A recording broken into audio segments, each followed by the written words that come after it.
Salutare și bine ați venit la un nou episod.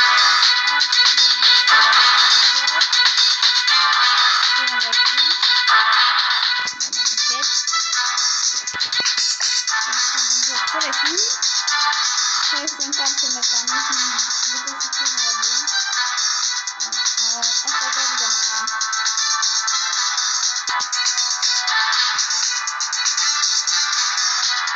Eu am pus chestia asta care mi-apare aici, ca să pot să văd dacă funcționează.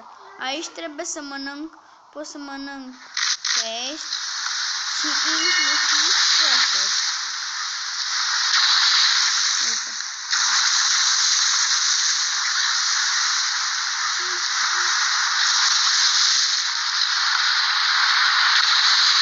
N-am putut.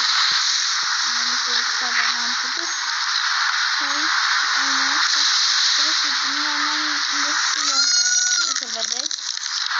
Ne-am mâncat.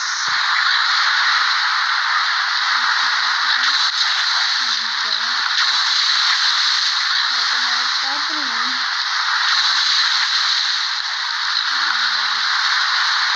Să vedem în fundul oceanului. Pacific. Vedem ce ascunde. Ia, uite o săgeată, hai să mergem.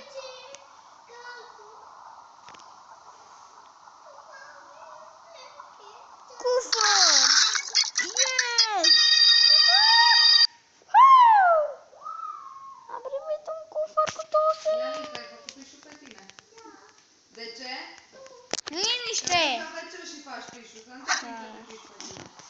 Nu pișul, da, ca pișul.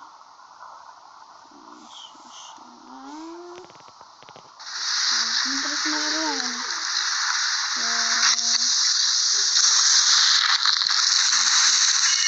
Trebuia să mănânc ceva. Că nu vreau.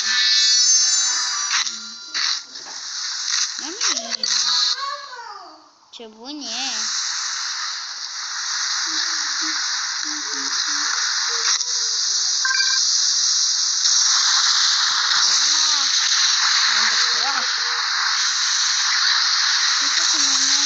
Nici măcar un pește, mă.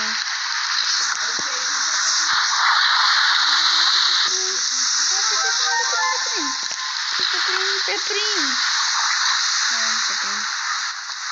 Aoleu, mor. Nu mor. Nu. Să nu mor. Am murit, fuck. Am murit. Sau am murit, da, am murit. Am zis ceva, bun. Încă asta. Am venit, fac un joc, la